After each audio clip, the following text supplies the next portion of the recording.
तो कुल मिलाकर के कह सकते हैं कि इस लामबंदी में विपक्ष को कितनी कामयाबी मिलेगी ये देखना बेहद दिलचस्प होगा। तो आइए हम आपको कुछ तस्वीरें, कुछ आंकड़े दिखाते हैं। इन आंकड़ों से आपको समझ में आएगा कि दरअसल कोशिश जो है वो किस लिए है। राष्ट्रपति चुनाव को लेकर के विपक्ष की बैठक ये हो रही है। टीएमसी प्रमुख ने इसकी शुरुआत की। ममता बनर्जी की अगुवाई में यह बैठक बुलाई गई। ममता बनर्जी ने पहल की है, पश्चिम बंगाल के मुख्यमंत्री ने यह पहल की है।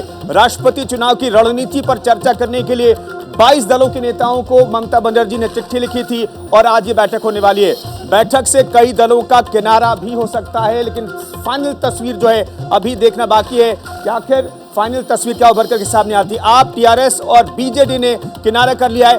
टीआरएस और बीजेडी का रोल जो है बहुत अहम रहेगा राष्ट्रपति चुनाव में। कांग्रेस, एसपी और आरएलडी बैठक में शामिल होंगे, ये फिलहाल तय है।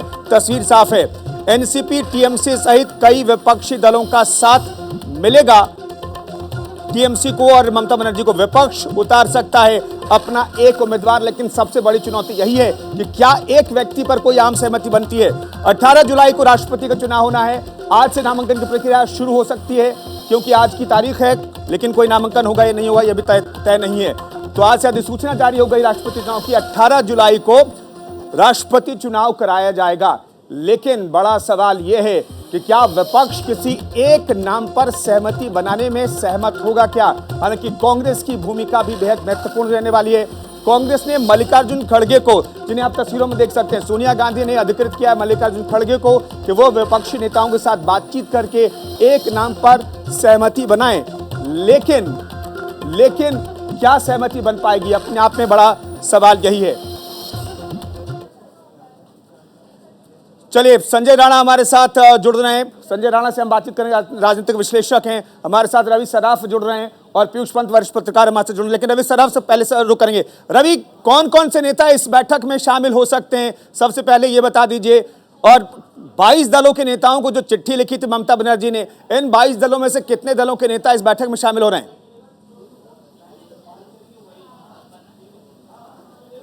देखिए, अधिकतर दल के नेता जो हैं इस बैठक में शामिल हो रहे हैं। बीजेडी का इनकार है, आम आदमी पार्टी की तरफ से इनकार है। वाईआरएस कांग्रेस को देखना होगा कि उसका स्टैंड क्या होता है। और कांग्रेस पार्टी के तरफ से जयराम रमेश और मल्लिकार्जुन खड़गे इस बैठक में शिरकत करने वाले हैं। एक बड़ी कोशिश ममता बनर्जी ने जरूर की है राष्ट्रपति चुनाव को लेकर, एक उम्मीदवार, विपक्ष का साझा उम्मीदवार को लेकर। पर जिस तरीके से अब विपक्ष में भी फूट है कहीं ना कहीं, देखिए आम आदमी पार्टी एक बड़ी भूमिका निभाने वाली है। उसके तरफ से अब तक कोई आधिकारिक बयान नहीं आया, ना ही कोई नेता नजर आ रहा है कि इस बैठक में शामिल होगा। बीजेडी पहले से ही भारतीय जनता पार्टी के संपर्क में रहा है और हमेशा समर्थन भी अपना देता रहा है। तो बीजेडी के भी रुख को देखें अभी, तो फिलहाल वो भारतीय जनता पार्टी के साथ है। वाईआरएस कांग्रेस का भी कुछ रुख ऐसा ही है। तो फिलहाल अगर संख्या बल की बात करें तो उसमें विपक्ष कहीं ना कहीं कमजोर नजर आता है। अगर विपक्ष एक साथ लामबंद नहीं होता है, एकजुट नहीं होता है, तो ये मान के चलिए कि विपक्ष का जो भी प्रत्याशी होगा उसे हार का मुंह देखना पड़ेगा। पर फिलहाल एक बात और भी हो सकती है कि विपक्ष का अगर कोई प्रमुख चेहरा होता है, कोई मजबूत चेहरा होता है, तो उस पर बीजेडी की भी हो सकती है कि समर्थन मिल जाए, वाईएसआर कांग्रेस का भी समर्थन मिल जाए। और ममता बनर्जी का हालांकि एक कोशिश है 2024 लोकसभा चुनाव से पहले कि विपक्ष को एक मंच पर लाया जाए। अब देखना होगा कि क्या विपक्ष एक मंच पर आ पाता है या नहीं आ पाता है। पर फिलहाल कांग्रेस पार्टी का समर्थन है। कांग्रेस पार्टी की तरफ से मल्लिकार्जुन खड़गे और जयराम रमेश अधिकृत हैं, वो कॉन्स्टिट्यूशन क्लब में जाएंगे, बैठक में शामिल होंगे। अब देखना होगा कि टीएमसी कोई ऐलान करती है या फिर विपक्ष जब एक साथ आता है तो प्रत्याशी कौन होता है। क्या नीतीश कुमार, क्योंकि एक बड़ा नाम, एक बड़े चेहरे के रूप में नीतीश कुमार को जाना जाता है, पर एक समर्थन भारतीय जनता पार्टी को नीतीश कुमार का मिला हुआ है और बिहार में दोनों की साझा सरकार चल रही है। तो ऐसे में नीतीश कुमार बनना चाहेंगे, नहीं बनना चाहेंगे, उस पर संशय है। और जो संख्या बल है वो कहीं ना कहीं विपक्ष के पास अभी नहीं है। और जब मीटिंग होती है और मीटिंग में तमाम कितने राजनीतिक दल के नेता पहुंचते हैं, बसपा ने इनकार कर दिया, पर बसपा के पास अभी उतना वोट है भी नहीं। तो जाहिर सी बात है, देखना होगा कि क्या तमाम जो विपक्ष के बड़े नेता हैं, जो तमाम दल हैं जिन्हें इन्वाइट किया गया, वो पहुंच पाते हैं या फिर नहीं पहुंचते हैं। ठीक है, पीयूष पंत जी भी हमारे साथ वरिष्ठ पत्रकार जुड़े हुए हैं। पीयूष पंत सर, एक चीज बता दीजिए, क्या इस आज की बैठक में ये तस्वीर साफ हो जाएगी कि विपक्ष दरअसल एक मंच पर जो लाने की कोशिश ममता बनर्जी ने की, विपक्ष को एक मंच पर, इस कोशिश में विपक्ष वाकई एक साथ है या फिर बटा हुआ है, ये तस्वीर आज साफ हो जाएगी, आपको लगता है? देखिए, ये बैठक के पहले ही ये बात साफ हो गई है कि विपक्ष बटा हुआ है। क्योंकि जिस तरह से जो है कि क्या नाम, आम आदमी पार्टी ने और टीआरएस ने जो है मना कर दिया है ममता बनर्जी के द्वारा जो ये आमंत्रित की गई है बैठक इसमें आने से, तो ये दिखाई दे रहा है कि बैठक के पहले ही जो है कि एक विपक्षी एकता जिसकी बहुत ज़्यादा ज़रूरत है, उसमें जो है कहीं न कहीं जो है कि एक बँटवारा होता हुआ दिखाई दे रहा है। और देखिए दरअसल हुआ क्या है कि विपक्षी दलों की तरफ से 3 फ्रंट में कोशिश की गई थी। एक तो कांग्रेस की तरफ से कोशिश जारी है, दूसरी तरफ से जो है कि क्या नाम ममता बनर्जी जो होती है, और उसके पहले देखिए टीआरएस ने बहुत पहले से कोशिश शुरू करी है, और इसीलिए आम आदमी पार्टी क्यों नहीं भेज रही अपना एक प्रतिनिधि, क्योंकि टीआरएस के जो है चंद्रशेखर राव वो आए थे, अरविंद केजरीवाल से मिले थे उन्होंने, और उनके स्कूलों को भी विजिट किया था।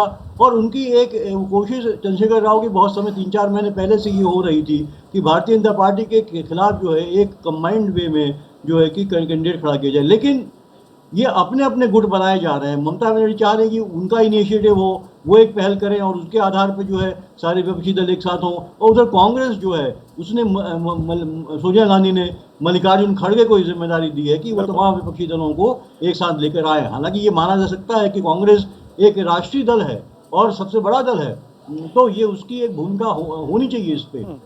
लेकिन यहाँ पे जो कि देखिए हर पार्टी के हर नेता जो है छत्रप जो है क्षेत्रीय जो नेता हैं, चाहे ममता बनर्जी लीजिए चाहे चंद्रशेखर राव लीजिए, वो भी अपने को बहुत बड़े नेता मान रहे हैं और वो अपनी तरफ से कोशिश कर रहे हैं।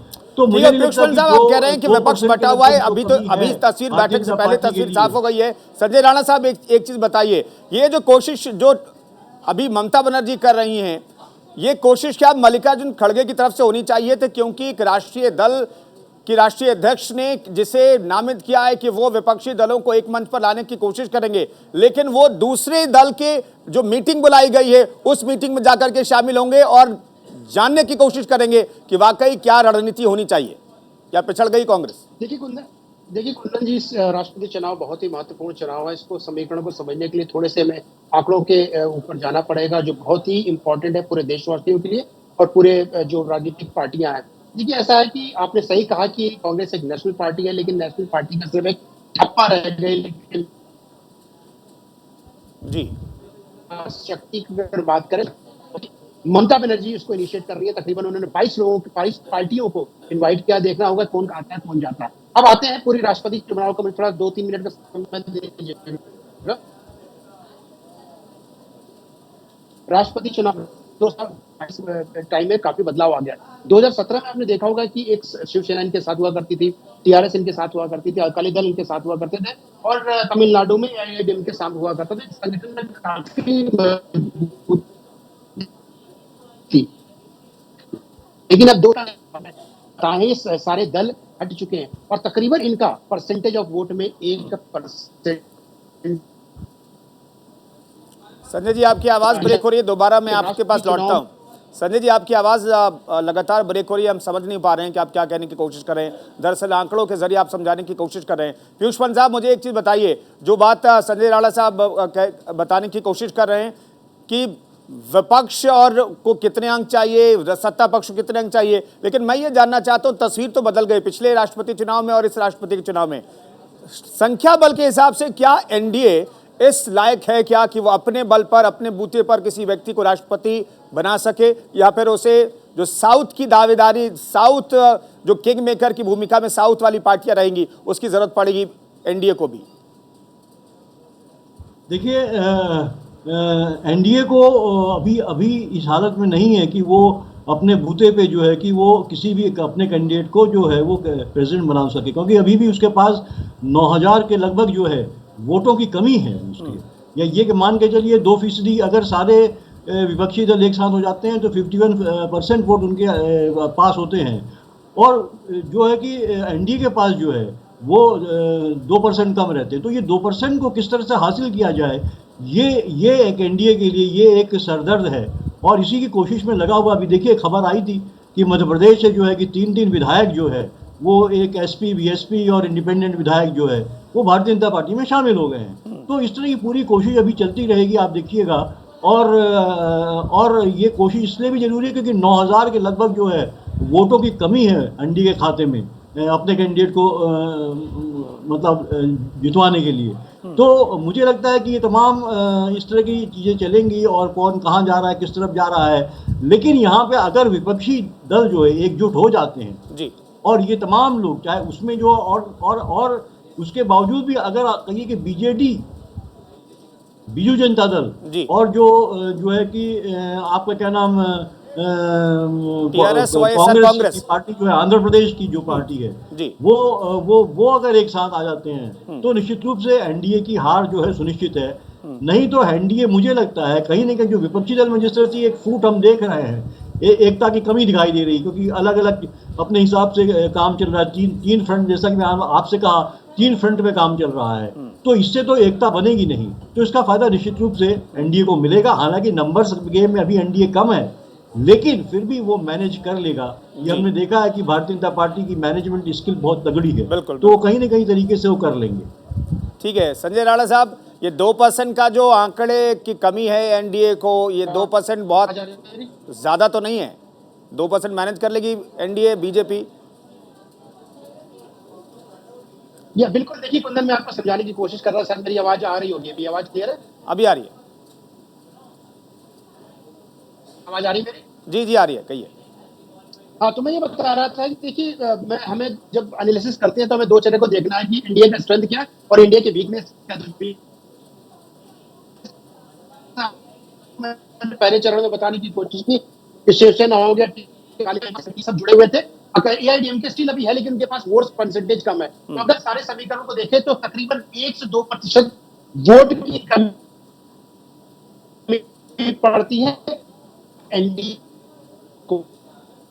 लेकिन अगर आप इनके बीजू जनता दल के अध्यक्ष हो, वो जो प्रधान। चले संजय राणा साहब, मैं आपको रोक रहा हूं। फिलहाल जो कुछ तस्वीरें आ रही है वो हम अपने दर्शकों को दिखा देते हैं। यहाँ पर आप तस्वीरों में देख सकते हैं ममता बनर्जी यहाँ पर बैठक में मौजूद हैं। ये तस्वीरें हम आपको दिखा रहे हैं और बैठक में जो विपक्षी नेता हैं वो लगातार पहुंचने का सिलसिला उनका शुरू हो गया है। लेकिन देखना बेहद दिलचस्प होगा कि कितने नेता इसमें पहुंचते हैं। क्या तमाम नेताओं के बीच एक व्यक्ति पर कोई आम राय बन पाती है या नहीं बन पाती है, ये देखना बेहद दिलचस्प होगा। एनडीए को एज जरूर है, एनडीए के पास नंबर गेम में ज़्यादा नंबर हैं, लेकिन वो अभी 1 से 2% पीछे है। ये 1 से 2% वोट का हिसाब कैसे करेगी एनडीए और बीजेपी किस तरीके से अपने प्रत्याशी को राष्ट्रपति बना पाएगी, ये देखना बेहद दिलचस्प होगा। आज से एक तरीके से कवायद शुरू की गई है विपक्ष की तरफ से।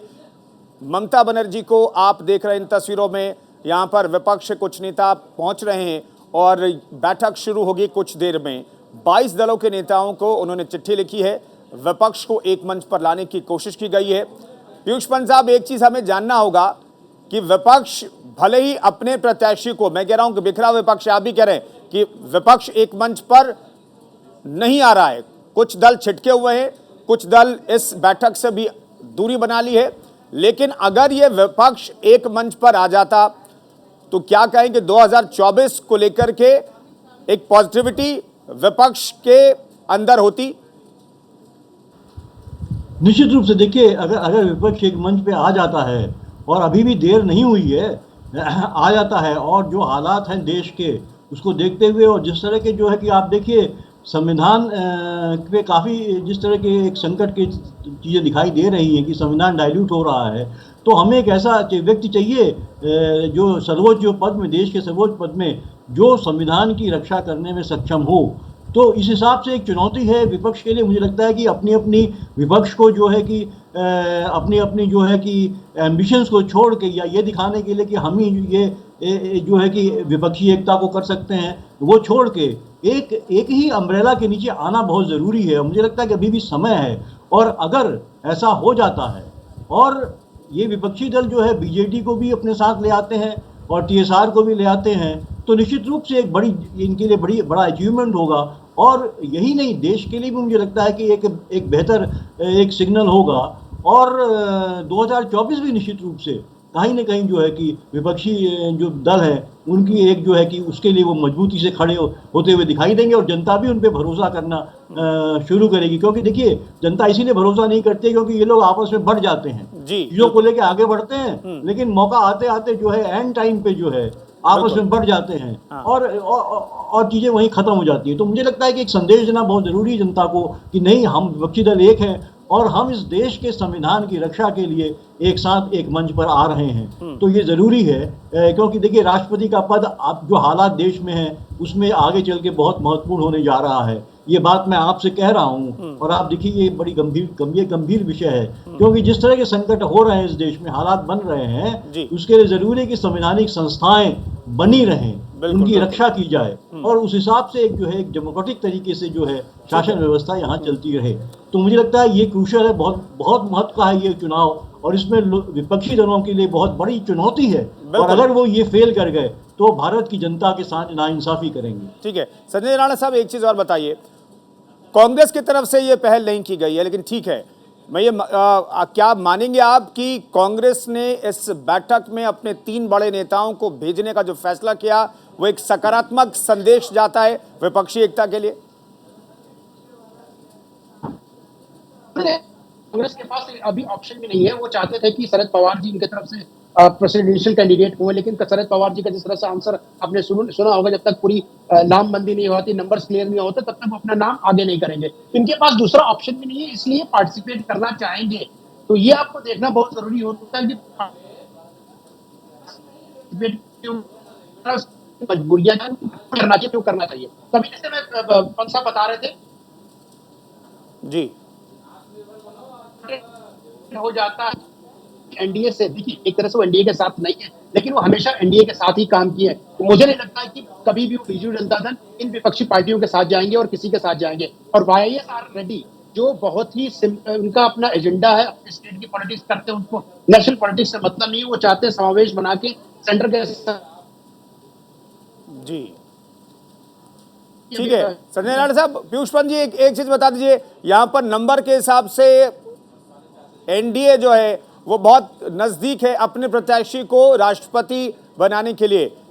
इसके इतर जो सेंट्रल और राज्यों की जो समन्वय की बात जिसका जिक्र संजय राणा साहब कह रहे हैं, कुछ राजनीतिक दल जो सिर्फ अपने राज्य में ही राजनीति करते हैं, उन्हें केंद्र की मदद की जरूरत होती है। उनके नजरिए से, उनकी स्ट्रैटेजी के नजरिए से भी देखें तो क्या वो इतनी हिम्मत जुटा पाएंगे कि विपक्ष के साथ जाकर के खड़े हो जाएं? देखिए अगर वो नहीं, सबसे बड़ा सवाल ये कि विपक्ष कौन कैसा कैंडिडेट लेके आता है, इस पर बहुत बड़ा निर्भर करता है। विपक्ष अगर एक अच्छा कैंडिडेट लेके आता है तो निश्चित रूप से वो मोटिवेट कर सकता है इन दलों को जो है कि उनके साथ आने के लिए। और सवाल ये कि इन दलों को ठीक है एनडीए का साथ दिया है, इसमें दो राय नहीं है, लेकिन समय के हिसाब से देखना पड़ेगा कि ये समय क्या है, वर्तमान में क्या चुनौतियां हैं। उस हिसाब से जो है कि बीजेडी और टीएसआर को जो है कि ये सोचना पड़ेगा कि भविष्य में क्या क्या चुनौतियां पैदा हो सकती हैं। तो मुझे लगता है कि इसलिए चूँकि विपक्षी दलों की अपनी एक भूमिका होती है, महत्वपूर्ण है, उसमें ज़रूरी नहीं है कि वो उनके एनडीए के साथ बने रहें। अगर उनको लगता है एक बेहतर कैंडिडेट, क्योंकि ये भी खबर चल रही है कि शायद महात्मा गांधी के जो है पड़पोते को लेके आया जा सकता है एक कैंडिडेट के रूप में, जो सीपीएम ने इस तरह का इंडिकेशन दिया है। लेकिन हमारा पिछला अनुभव ये रहा है कि इस तरह के कैंडिडेट भी भारतीय जनमानस को बहुत ज़्यादा प्रेरित नहीं कर पाते हैं, महात्मा गांधी के वो भी। लेकिन ये देखना होगा, क्योंकि देखिए मैं फिर कहूँगा, दोहराऊंगा, क्योंकि आगे चल के चुनौतियां बहुत हैं हमारे देश में, जो समय आ रहा है। ठीक है सर, धीरे धीरे तस्वीर साफ होगी। रवि सराफ से मैं एक अपडेट ले लूं सर आखिर में। रवि, आप उस बैठक को कवर कर रहे हैं, रवि कौन कौन से नेता इस बैठक में पहुंच गए, क्योंकि तस्वीरें सामने आने लगी हैं?